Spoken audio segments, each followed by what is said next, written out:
Fábio, vamos conversar um pouquinho sobre a festa da Ascensão do Senhor. Nós temos os textos que são apresentados para nós. O primeiro texto, o segundo e o terceiro falam da Ascensão de Jesus. É interessante, nós estamos nesse ano lendo o Evangelho de Marcos, né? E naturalmente ele vem também na festa da Ascensão. O Evangelho de Marcos é interessante. O final dele é realmente quando Jesus aparece para as mulheres e deu uma missão, que elas fossem dizer para os apóstolos que os esperava na Galileia, onde se manifestaria a eles. Mas o que aconteceu? Terminou muito depressa o Evangelho, e então a gente acha que se perdeu realmente o finalzinho. Mas na época ainda, no começo da nossa igreja, alguém, é um texto inspirado também, não é? Acrescentou essa passagem para completar o Evangelho de Marcos, não é? E nós temos então aqui, se você notar, há uma diferença entre o final mesmo e esse acréscimo, mas isso é de menos, não é importante que é um trecho inspirado por Deus. Então, o que nós lemos aí no Evangelho de Marcos? Lemos o seguinte: então, Jesus, né, apareceu aos 11 e disse para eles, o que disse para eles? Disse para eles o seguinte, que eles fossem pelo mundo, ide por todo o mundo e pregai o Evangelho a toda criatura. Quem acreditar e for batizado será salvo, mas quem não acreditar será condenado. E aí Jesus dá os sinais que acompanhariam os discípulos, os apóstolos, no caso, também os discípulos, porque foi para toda a igreja. Então, quais são os sinais? Os milagres que acompanharão os que acreditarem. Veja, expulsarão os demônios em meu nome, falarão novas línguas, se pegarem serpentes ou beberem veneno, não sofrerão nenhum mal, e quando impuserem as mãos sobre os doentes, eles ficarão curados. Então aqui nós temos realmente o que essa festa diz para nós. Em primeiro lugar, Jesus está completando, naquele momento estava completando a missão dele. Jesus veio a esse mundo com a missão que o Pai deu a ele, a missão de nossa salvação. Então Jesus veio anunciar o reino de Deus, Jesus veio nos mostrar quem é Deus Pai, revelar a face de Deus. Jesus veio nos libertar do pecado, Jesus nos veio tornar filhos e filhas de Deus, herdeiros e herdeiras do Pai. Bom, então a missão de Jesus, ele nasceu de Nossa Senhora, aí recebeu o nome de Jesus, depois viveu aqui todo aquele tempo lá em Nazaré, depois aqueles 3 anos de pregação, contou não só a pregação, mas também a vida de Jesus, manifestando realmente o rosto de Deus, não é? Depois foi preso, foi condenado, morreu na cruz, como nós sabemos, foi sepultado, ressuscitou, e agora nesse momento ele ia voltar para o Pai. É a que nós chamamos de ascensão do Senhor. Então o que acontece? Jesus dá a missão dele para os seus discípulos. Eles devem continuar a missão de Jesus. A missão de Jesus não pode ficar assim. Essa missão dada pelo Pai, ela tem de continuar na igreja através dos discípulos de Jesus. Então Jesus entrega essa missão. Então aqui que vem, ide pelo mundo todo, pregai o Evangelho é a boa nova a toda a criatura. Então a mensagem, a salvação de Jesus não é só para aquele povo de Israel, é para o mundo inteiro. O mundo inteiro, todas as pessoas são convidadas a aceitar a salvação de Jesus. Isso deve ser levado através dos discípulos, essa mensagem, esse evangelho, não é? E é um sinal, é um meio de salvação. Quem acreditar e for batizado será salvo. Agora, veja então, o batismo, a fé e o batismo são realmente importantes para a gente encontrar o caminho da salvação que Jesus trouxe para nós. E depois Jesus fala de sinais, nós temos esses sinais que acompanharam. E é interessante lembrar que no começo da igreja, realmente, os apóstolos, por exemplo, faziam sinais, às vezes São Pedro, né? Quando São Pedro passava, a sombra dele curava pessoas, né? Esses foram sinais que Deus foi dando para eles. Esses sinais que são a vitória contra o mal. Agora, a gente precisa lembrar o seguinte, eu vou contar para você, Fábio, faz uns 2 anos atrás, um pastor lá dos Estados Unidos, ele pegando esse trecho, ele levou uma cobra e falou: eu posso pegar na cobra que não acontece nada para mim. Morreu, né? Não entende a palavra de Deus. A palavra de Deus não é você abusar, né? Isso quer dizer que sinais são a certeza que Deus nos acompanha. Então, veja a missão. Jesus entrega a missão dele para seus discípulos. Depois, diz aqui o Evangelho de Marcos: e assim o Senhor Jesus, depois de ter falado com eles, foi elevado ao céu e sentou-se à direita de Deus. Então, acabou a missão de Jesus nessa terra, visivelmente. Agora a gente não enxerga mais Jesus. Terminou. E ele então agora é glorificado. Ele é Deus com Deus. Quando fala sentou-se à direita de Deus, nós às vezes imaginamos o céu assim, como um trono muito bonito, onde Deus está sentado, Jesus está sentado do lado dele, como diz aqui. Naturalmente precisamos de expressões de imaginação, inclusive, para entender.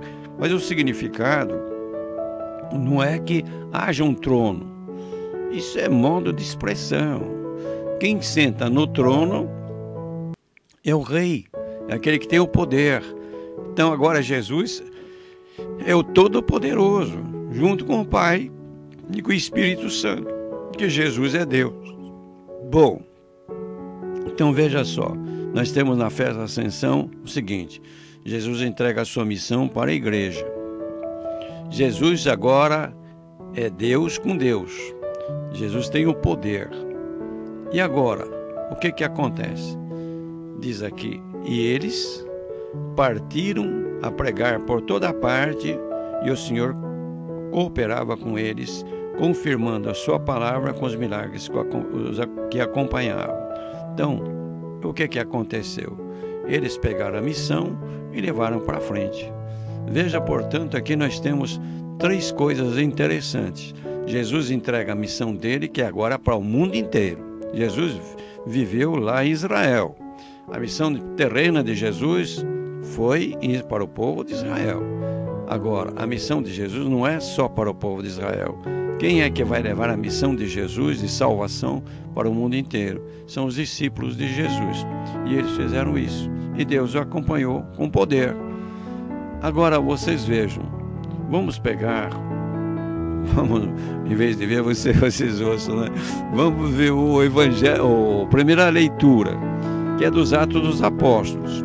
Esse livro é muito bonito, muito bonito. Nós lemos esse livro agora durante o tempo pascal, e fomos acompanhando, né, a fundação de comunidades. Primeiro São Pedro recebendo aquela família de pagãos, depois a pregação de Pedro, tudo mais. Daí entra Paulo, convertido, e então o Evangelho é levado a todo mundo. Ele vai morrer em Roma.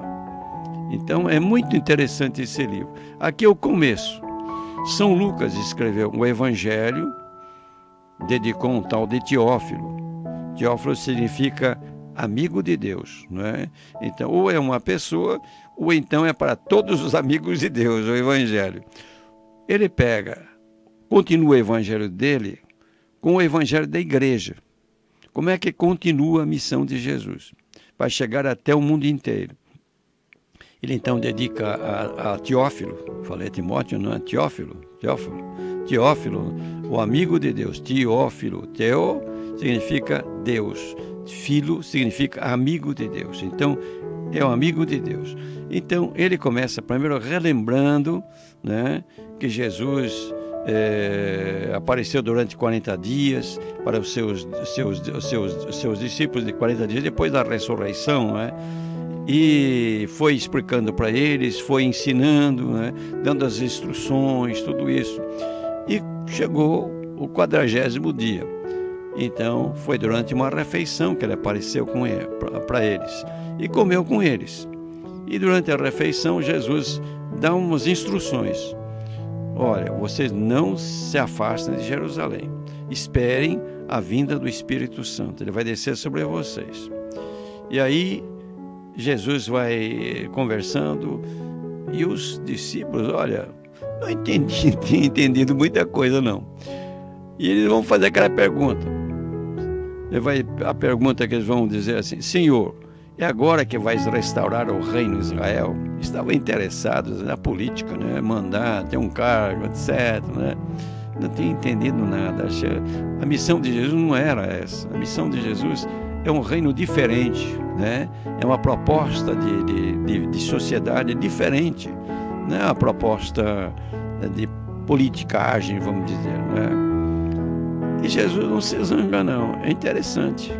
Jesus vai dizer, olha, isso daí deixa para o Pai. Só Ele que sabe quando é que vai ser instaurado definitivamente o reino, né? Quer dizer, o final dos tempos. E aí, Jesus diz uma coisa que é bom a gente comparar com o que disse o Evangelho de Marcos. O Marcos disse assim: ide pelo mundo inteiro, pregai a todas as pessoas, não é?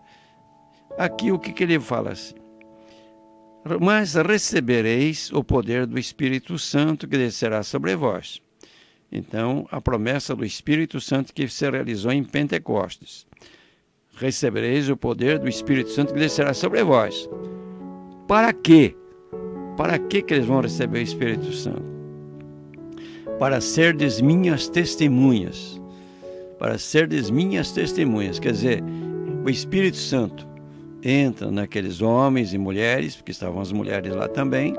Para quê? Para serem testemunhas de Jesus ressuscitado. Então vão mostrar com a vida, com a palavra, quem é Jesus. Jesus ressuscitado. Aonde? Em Jerusalém, onde eles estavam, em toda a Judéia, que era a região em volta de Jerusalém, na Samaria, que era um pouquinho mais longe, e até os confins da terra, quer dizer, o mundo inteiro. Vocês vão ser minhas testemunhas, o Espírito Santo vai fazer vocês minhas testemunhas no mundo inteiro.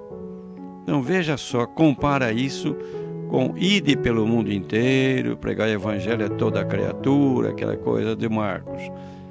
Marcos insiste mais na pregação, no falar. Lucas, ele insiste na palavra, ser testemunha, dizer. Porque o que é testemunha? Você vê alguma coisa, você é chamado para dizer, você viu? Né? Ou você ouviu?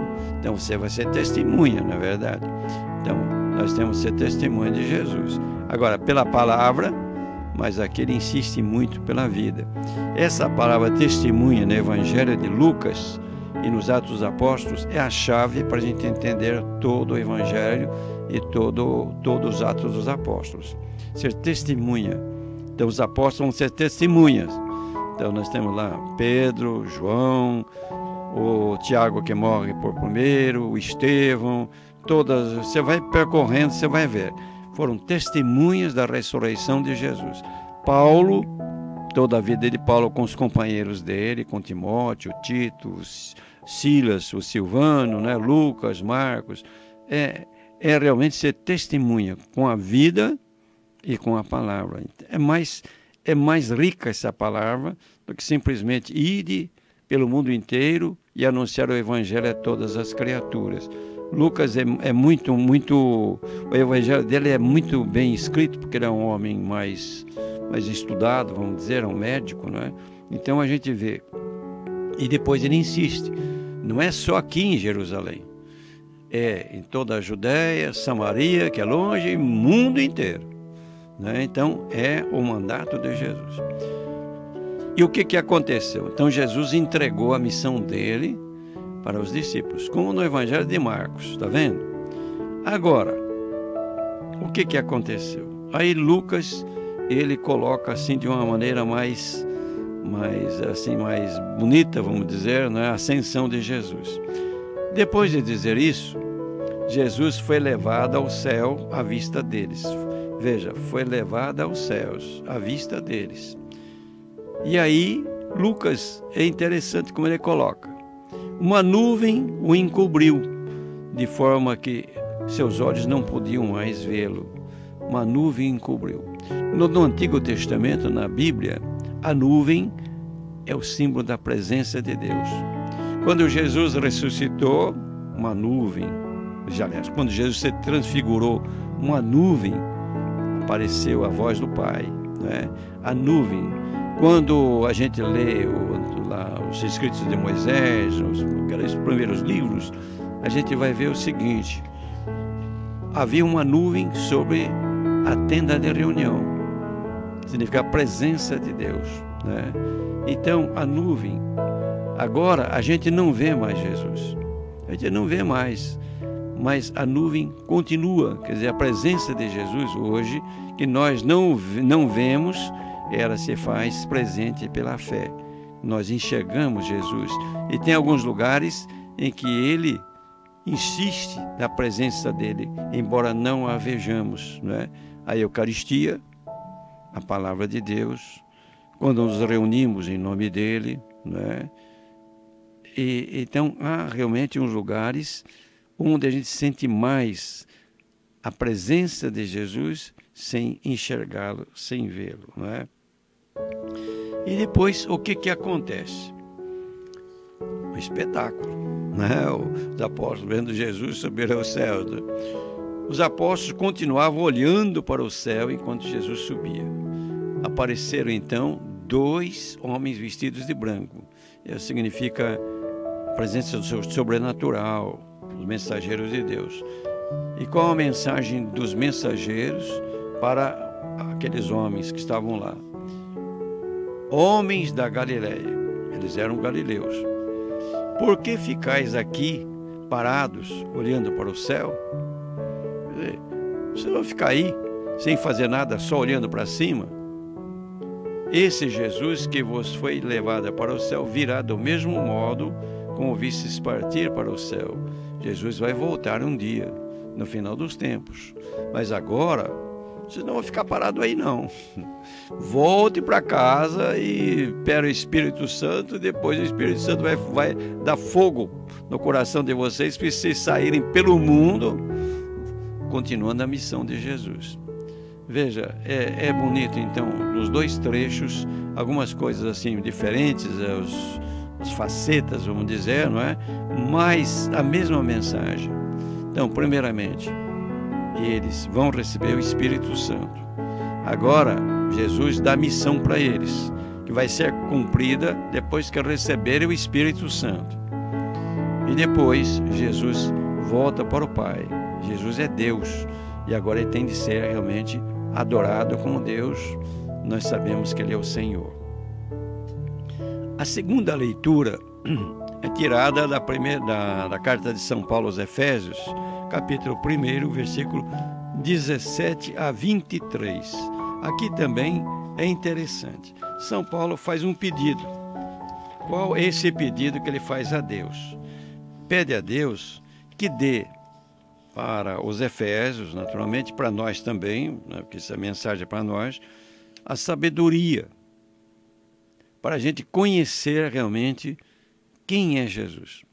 E mais ainda, é um trecho bonito: abra o vosso coração à sua luz. Quer dizer que aqui tem uma expressão até que é muito bonita: os olhos do coração que vêm. Porque nós temos os olhos na cara, né? Mas os olhos do coração, então, é realmente a gente ver com afeto, entenderam? Com amor. Então, abra os olhos do vosso coração à luz, para quê? Para que saibais qual esperança que seu chamamento vos dá, qual a riqueza da glória que está na vossa herança com os santos, e que imenso poder ele exerceu em favor de nós, que cremos de acordo com a sua ação e força onipotente. Quer dizer, que abra nossos olhos do coração para nós percebermos, nós como filhos e filhas de Deus, nós temos uma herança que é realmente fabulosa. E a gente viver essa esperança, saber que é verdade, né? E aqui se crer com o coração, não somente crer com a inteligência, com o coração. E aí ele diz, Deus tem esse projeto. E é o projeto que começou com o projeto de Jesus, a vinda de Jesus a esse mundo, do Filho dele. Ele manifestou sua força, Deus é poderoso. Em Cristo, Jesus, quando ressuscitou dos mortos e o fez sentar-se à sua direita nos céus, bem acima de toda autoridade, poder, potência, soberania ou qualquer título que se possa nomear, não somente neste mundo, mas ainda no mundo futuro. Quer dizer que então, a Jesus subindo ao céu, ele tem todo o poder, porque ele é Deus. E ele vai dizer ainda, Deus que pôs tudo sob os seus pés. Geralmente Jesus é o Senhor, né? E fez dele que está acima de tudo, cabeça da igreja, que é seu corpo.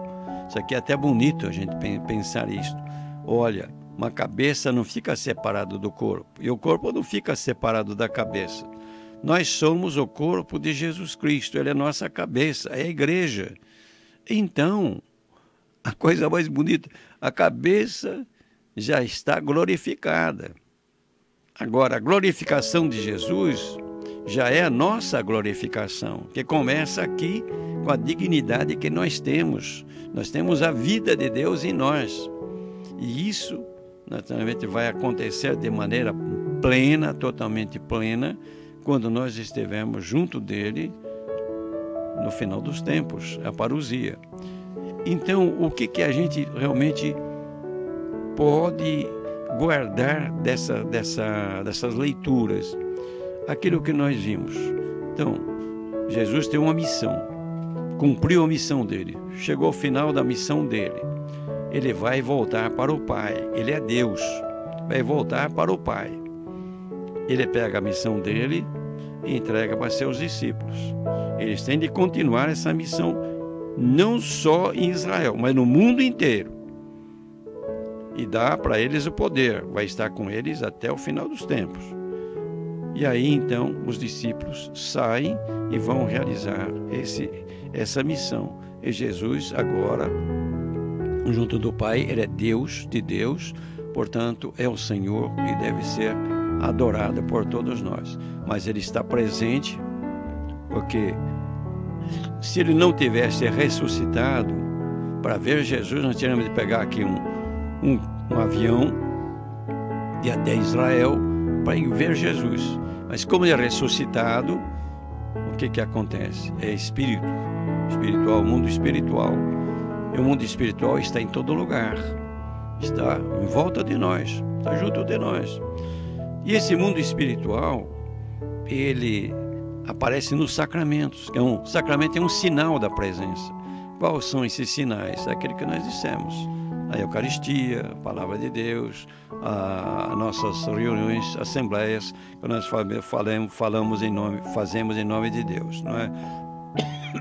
Agora, para terminar essa conversa nossa aqui, o Salmo 47, um salmo muito bonito. Esse salmo, na expressão de Santo Agostinho, também dos Santos Padres, do começo da nossa igreja, se refere à ascensão de Jesus.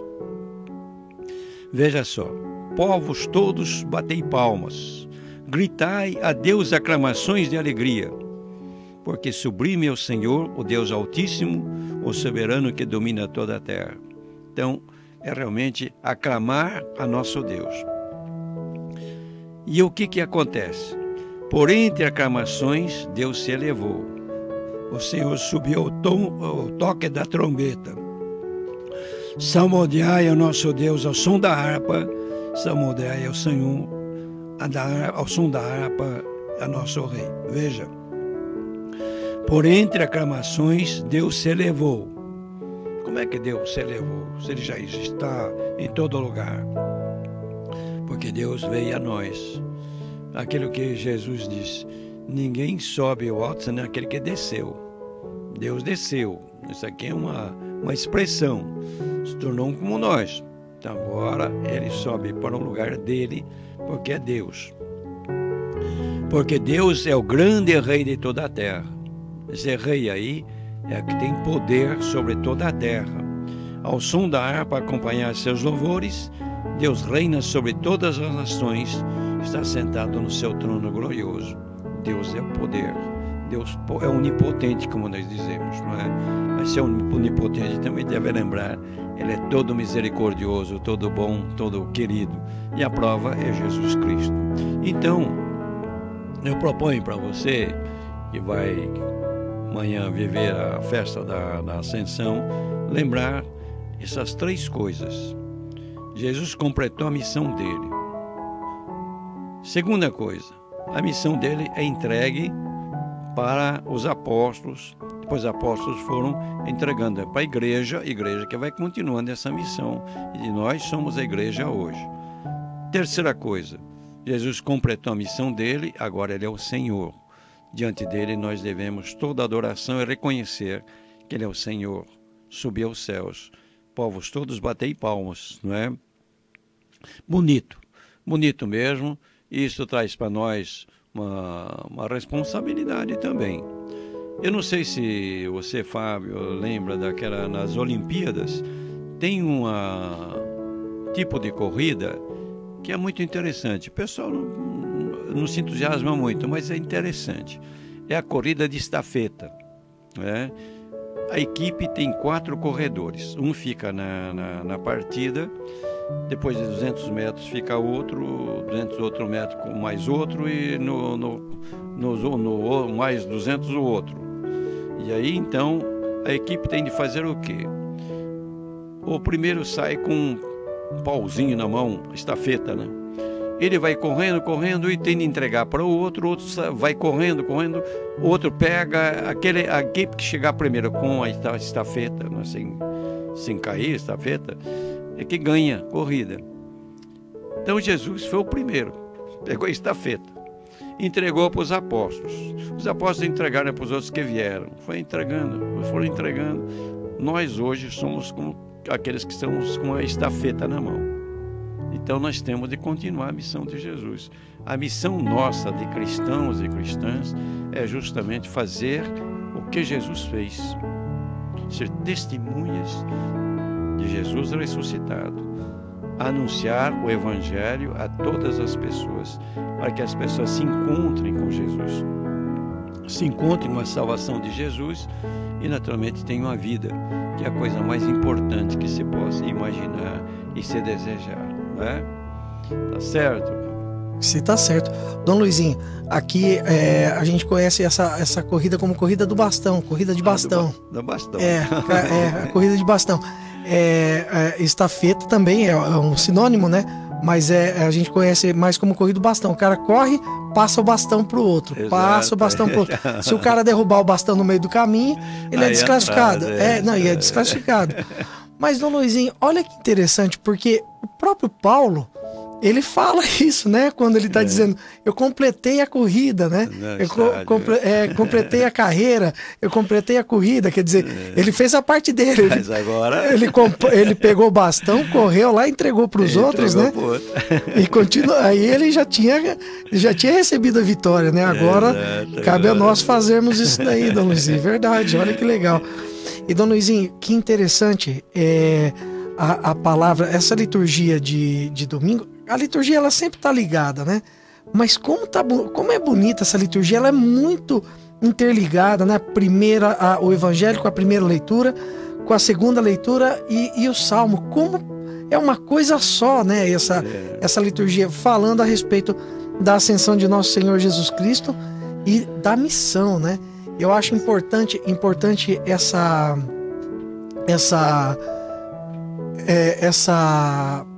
conversa que nós estamos tendo em relação à ascensão, porque o sentido que o Senhor nos passou a respeito, explicando a liturgia, é que a ascensão não é só uma festa de o Senhor foi para o céu, o Senhor é o Senhor, é um sentido de missão. De missão, exato. Né? Isso é importante.